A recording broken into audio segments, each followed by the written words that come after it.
هدير عبد الرازق، فضايح لا تنتهي، من الشقة للعلقة، وترند جديد من ترندات الفضايح.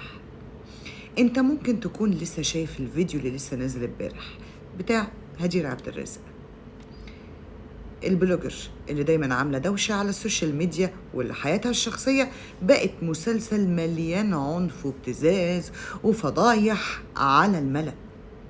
الفيديو اللي نازل ليها وهي بتتاخد علقة جوه شقة طليقها مش أول مرة ومش أول ترند، لكن ده امتداد لسلسلة طويلة من الحكايات اللي ورا الست دي. إزاي بلوجر المفروض إنها بتأثر في الناس تتحول لقنبلة موقوتة في كل علاقة بالشكل ده، وإزاي راجل يوصل إن هو يمد إيده ويضرب بالشكل العنيف ده واحدة ست، مراته بقى مش مراته إنما علقة موت. تعالوا نحط النقط على الحروف. هدير مش بلوجر بدأت امبارح، لا، دي واحدة عندها تاريخ على السوشيال ميديا بترندات شبه يومية، مرة مشاكل مع طليق، مرة مطاردات من حبيب سابق، مرة فيديوهات داخل أوضة نوم، مرة تهديدات ورسائل صوتية بتتسرب هنا وهنا، ومرة فضيحة مصورة جوه شقة زوج. كل علاقة في حياة هدير بتنتهي بكارثة وبتبتدي بفضيحة. هل صدفة ولا أسلوب حياة ولا علشان الترند؟ الفيديو الأخير ليها صادم بكل المقاييس، راجل بيضرب ست في شقته بغض النظر عن الخلفية. المشهد ده مهين إنسانيا ومجتمعيا، بس هل كل اللي اتعرض هو الحقيقة؟ فين باقي الفيديو؟ هل ده رد فعل على استفزاز ولا خطة لتصدر الترند؟ ليه كل علاقات هدير بتنتهي بنفس الطريقة؟ والأهم من ده، ليه حياتها الخاصة على العلن؟ هل ده استغلال للمآسي لتحقيق شهرة وأرقام؟ والمفاجأة إن الاتنين بيشيروا لبعض، وإن الاتنين بيشيروا لبعض بالاتهامات بتعاطي المخدرات. واحدة بتقول إن جوزها كان بيضربها تحت تأثير المخدرات والكحول، والتاني بيقول إنها كانت بتتعاطى وبتفقد السيطرة على نفسها. طب فين الحقيقة؟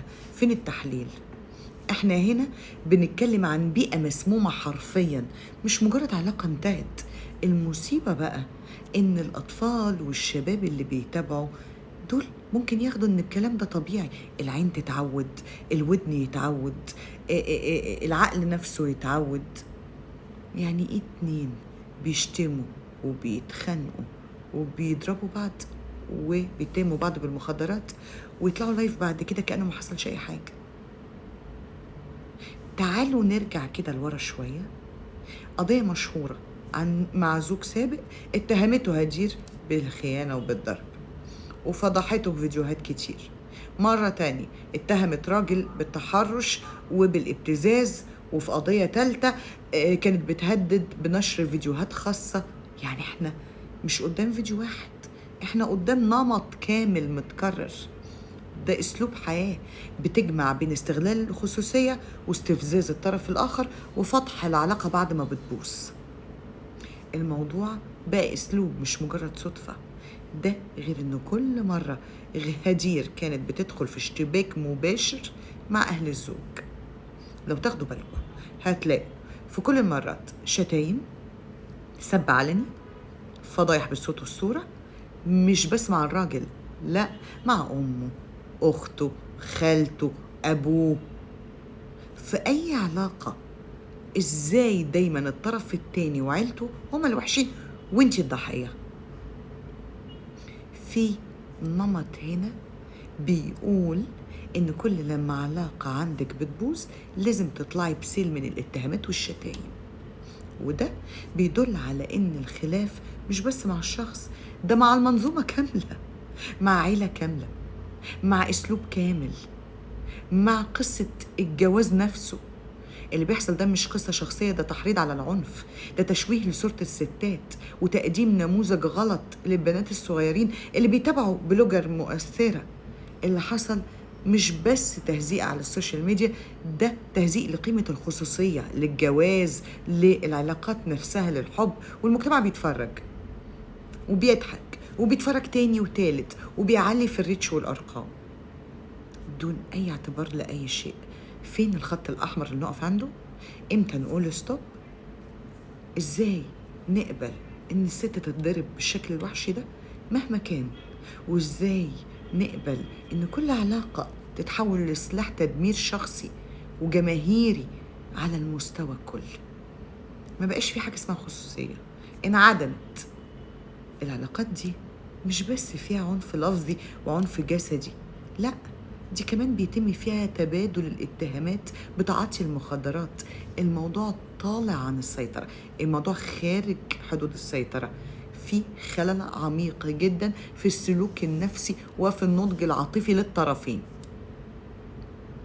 وعلشان كده لازم نعرف ان دي مش قصص حب، ملهاش اي علاقة بقصص الحب، دي قصص مشوهة للمجتمع ومشوهة داخليا.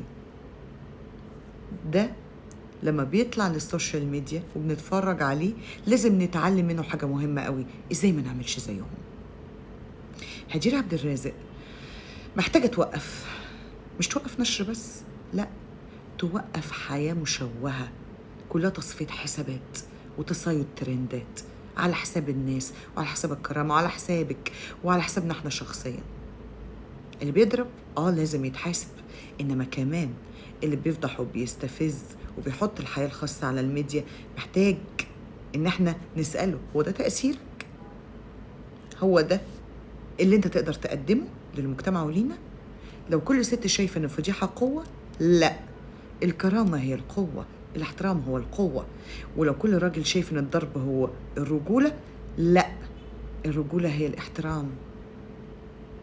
احنا كمان كمجتمع لازم نفوق، لازم نعرف كويس قوي حدودنا على السوشيال ميديا بتبقى عاملة ازاي وليه وازاي وامتى. اللي بيحصل مع هدير عبد الرازق ده مش اول مرة ومش اخر مرة. لازم نفهم بوضوح كده ان الفضيحة مش بطولة، والسوشيال ميديا مش عيادة نفسية ولا محكمة شرعية ولا أوضة نوم. يا هدير، انت لو كل علاقة بتتحول عندك لحرب وكل راجل بيطلع لمجرم وكل بيت بتسيبي وراه سب وشتيمة وفضايح، يبقى في حاجة غلط ومش في الناس اللي حواليكي. كلمة للبلوجرز، لو الشهرة جت من سب أهاليكم وفتح علاقاتكم ونشر قذارة البيوت فأنتم مش مؤثرين، أنتم مؤذيين. لو هدفك اللايك والشير على حساب الكرامة والسمعة فصدقوني أنتم لا تستحقوا لا الكرامة ولا السمعة ولا الاحترام ولا المتابعة. افهموا إن في فرق كبير بين التأثير وما بين التلويث. الناس مش ناقصة قرف، كفاية. السوشيال ميديا مش زبالة نرمي فيها خصوصياتنا ونقول للناس تفضلوا اتفرجوا واحكموا. لحد امتى هنفضل سايبين الفوضى انها تتحول لمحتوى؟ فين دور الرقابة والمسؤولين من الابتذال اللي بنشوفه وانه ما يوصلش المحتوى ده لولادنا؟ البلوجر اللي بتستغل حياتها الخاصة في الانتشار دي مش بتكسر نفسها بس، دي بتكسر قيم مجتمع كامل. وكل راجل بيضرب وكل ست بتفضح وكل شخص بيهدد وبيبتز المفروض يتحاسبوا حساب عسير بالقانون.